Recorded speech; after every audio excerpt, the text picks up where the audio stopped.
지난 겨울에는 폭설이 자주 오지 않아서 저는 상당히 섭섭했고요.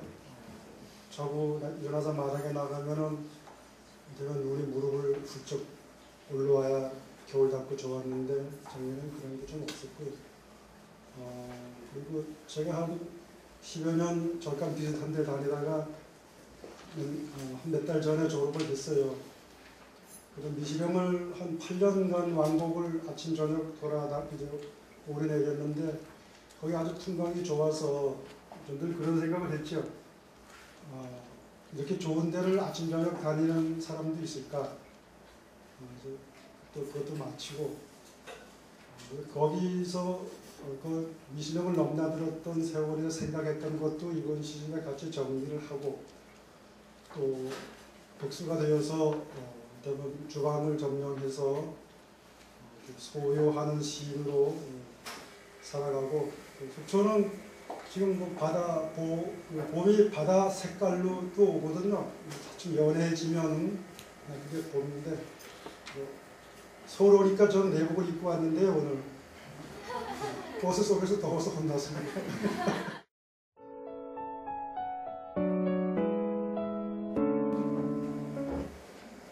뭐 바쁘죠. 그 직장 생활을 해야 되니까 많이 바쁘고 위로는 또 그 상사들도 있고 상사도 있고 다 그러니까 밑에 또 밥 챙겨줘야 되는 후배들도 있고 그 와중에도 그래도 계속 그 시에 대해서 생각을 놓지 않았으면 좋겠다 이런 생각이 있어서 간혹 이렇게 메모도 하고 그러면서 쓰는 거예요. 그래서 뭐 시가 사실은 그렇게 시간이 오래 걸리지 않기 때문에 대신 그 자기가 쓰려는 시를 가지고 시의 뭐 한 구절이라 어떤 그 나에게 시적으로 온 것 이런 것을 가지고 늘 주머니 같은 데 넣어 다니면서 그렇게 들고 다니면서 이제 시가 만들어지는 과정이 있으니까 일단 시가 시는 한 차례 촉발이 되면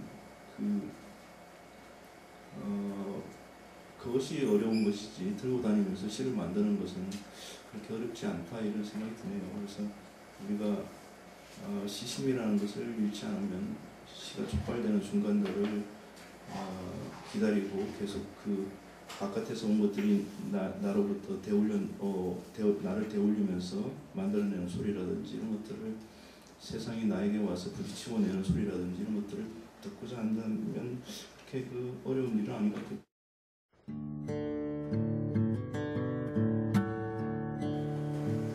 글쎄 말이 많고 언어를 굉장히 그 수모적으로 사용한다는 느낌이 좀 들었어요. 근년에 한 3, 4년 전부터 구체적으로 한 2년 전부터 이제 그런 생각이 점점 더 강해졌는데요.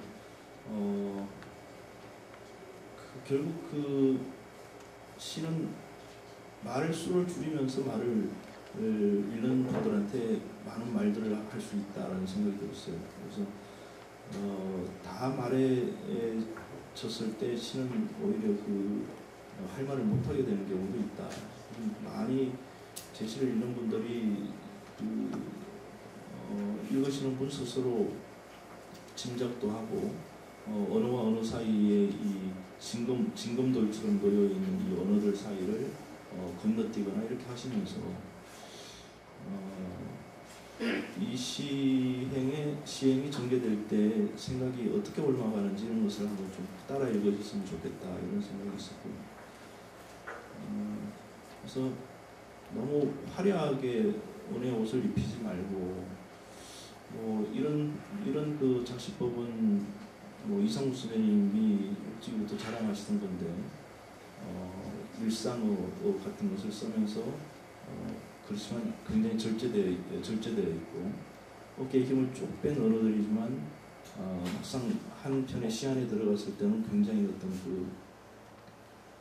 여유도 있으면서도 많은 것을 숨기면서 어떤 그러면서 동시에 힘을 갖는 그런 시들인데 그렇게 좀 썼으면 좋겠다라는 생각이 들었어요. 이유를 정확하게 알 수는 없는데 아마도 그 제시가 이렇게 외국에 이렇게 번역되는 과정을 지켜보면서도 그런 생각을 좀 했었던 것 같고, 이게 잘 번역이 되지 않는구나 이런 느낌도 받았어요. 결국 시의 말을 좀 줄이면서 명료해지고, 그리고 이미지를 그 뚜렷하게 구사할 때 오히려 우리 말 외에 다른 언어로도 옷을 바꿔 입을 수도 있겠구나 이런 생각이 들었죠. 예를 들면 뭐 그런 것은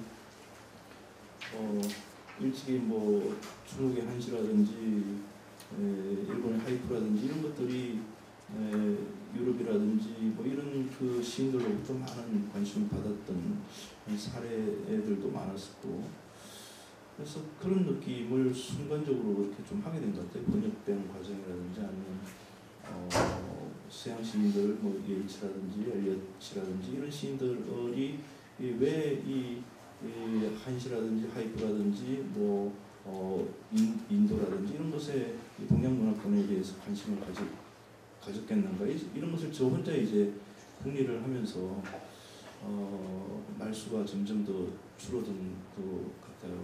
자꾸 시가 짧아져서 너무 짧아지는 것도 참 염려스럽죠.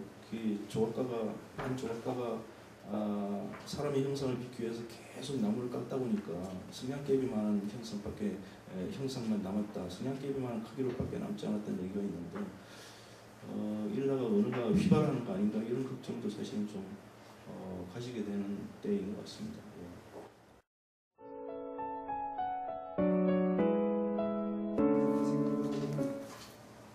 요즘에 조금 뜻이 금방 파악이 안 되는 시들에 대해서 비난도 하고 칭찬도 하고 말들이 많죠. 저는 생각하는 그런 거죠. 이 시를 쓴 시인은 이 시로 해서 자기가 위로받을 수 있을까? 조금 난해하거나 난삽하거나 혹은 어떤 기호 같은 뭐 이런 것들을 많이 사용해놓고 자기 자신에게 내가 이 시를 씀으로써 내가 정화되고 혹은 내가 위로받을 수 있을까, 그렇게 생각하면 조금 시라는 게 엄숙해질 수도 있는데, 시에서 힘이라는 것은 결국 나 자신을 위로할 수 있고 그것으로 해서 남을 위로할 수도 있고 또 세상을 위로할 수도 있어야 되지 않을까. 그렇게 하자면은 내 시에 대해서 독자들이 혹은 내 작품에 대해서 동의를 해주고